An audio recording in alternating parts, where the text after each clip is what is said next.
Hey YouTube, what's happening guys? Thank you for tuning in to Rules for Rebels. We are back with another exciting episode of Side Hustle Tuesdays, part of our weekly side hustling series.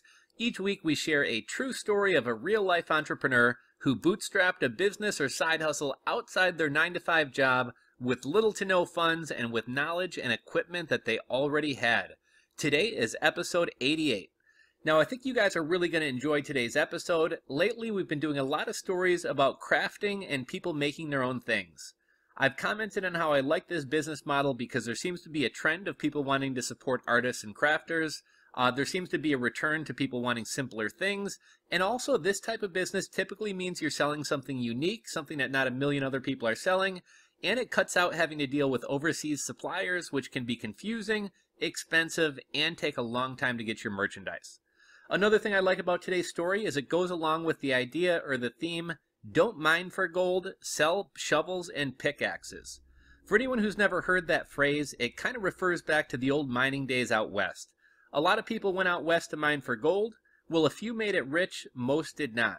The people who almost always made a fortune, however, were those selling equipment to the flood of gold miners heading to the area.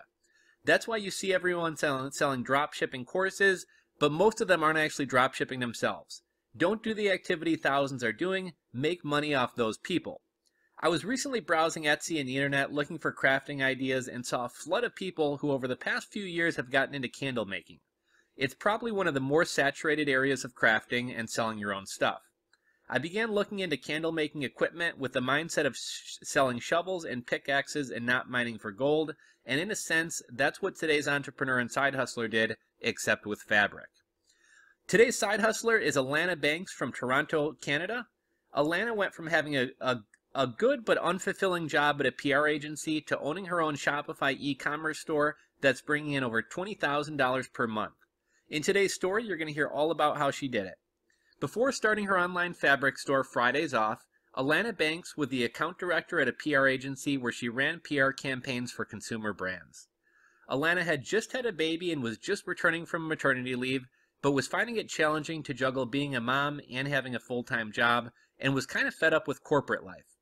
Alana jokes that she did what any new mom who didn't want to go back to work would do. She got pregnant again. Knowing she had a long maternity leave coming up, she decided she wanted to launch some project of her own while she was off, so she began brainstorming e-commerce store ideas and business ideas. In December of 2012, an idea hit her. She would open up an online fabric store. Alana already had a blog she casually ran called Fridays Off, so she decided to transform the blog into an online fabric store.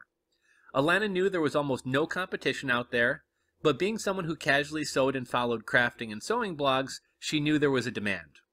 Alana also capitalized on a pain point that she saw others in the sewing community facing. Now, when it comes to e-commerce, most people, whether they live in the States or not, tend to want to sell in the USA because it's one of the larger markets. Alana actually did the opposite. From following sewing blogs and forums, Alana knew that Canadians were sick of paying ridiculously high prices for shipping when buying fabric from the USA, so she decided to target the Canadian market. She did look to competitors in the USA in terms of how to model her business and set up her store, but she planned on mainly selling to Canada. This actually brings up another interesting point. If you're looking to start a business and lack the experience or are having a hard time finding direction, find someone who's successfully doing something similar and copy the hell out of them. Obviously, you want to add some of your own flavor and not just straight copy, but success leaves clues or leaves a trail, so follow it. Alana launched Fridays Off in March of 2013, just a few months after coming up with the idea. She launched her shop using Shopify. She really bootstrapped the whole operation. She created the site herself using a free Shopify theme. She took all the product photos herself and did all the content writing herself. Her background, having worked at the PR agency, definitely helped out. She used a blog on her Shopify store to announce a new direction of her blog and reached out to family members and friends via Facebook to ask them to help spread the word. She used a little bit of money she had in her bank account to buy her first inventory, which was about 20 bolts of fabric. For anybody who doesn't know what a bolt is, which, by the way, I didn't either, apparently it's 40 to 100 yards of fabric. Basically, if you've ever been into a Hobby Lobby or a Joanna Fabrics, it's those big giant rolls that they cut your yards off of when you buy them. Initially, Alana treated Fridays Off more as a side hustle than a business because it wasn't making much money. The first several months only resulted in 16 sales and about $700 worth of revenue. To be fair, she still had a full-time job, and she was on her way out on maternity leave for her second one with a 2.5-year-old, so she wasn't giving it her 100% focus. Fast forward about 6 months, Alana was out on maternity leave and decided to participate in one of the largest craft shows in Canada to try to get her brand out there.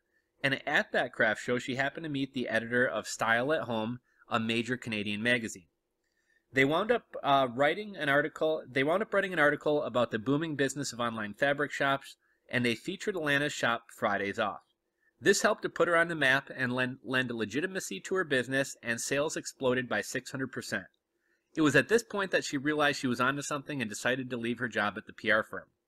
Fridays Off had begun to acquire more and more inventory, and much of that inventory wasn't selling. Alana was trying to find a creative way to move that stale inventory without having to have a fire sale and lose money.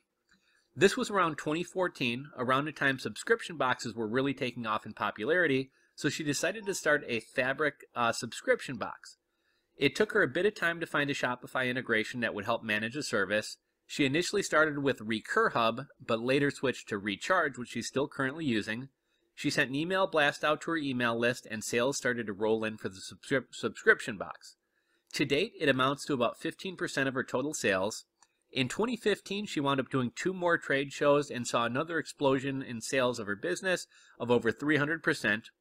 Alana says she doesn't really have one go-to method for marketing, but she said her email list is a powerful tool. She sends out a weekly newsletter to 11,000 subscribers that brings in a lot of sales.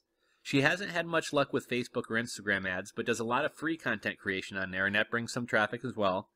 She's also recently launched an ambassador program for influencers where she gives discounted fabric in return for a promotion on their social accounts. In terms of the biggest lesson Alana has learned in running a business, she says it's to be persistent. Something isn't always going to work out the first time around, or the second, or even the third, she said, but resilience is the key. She's had many failures, but she just keeps trying and trying and trying.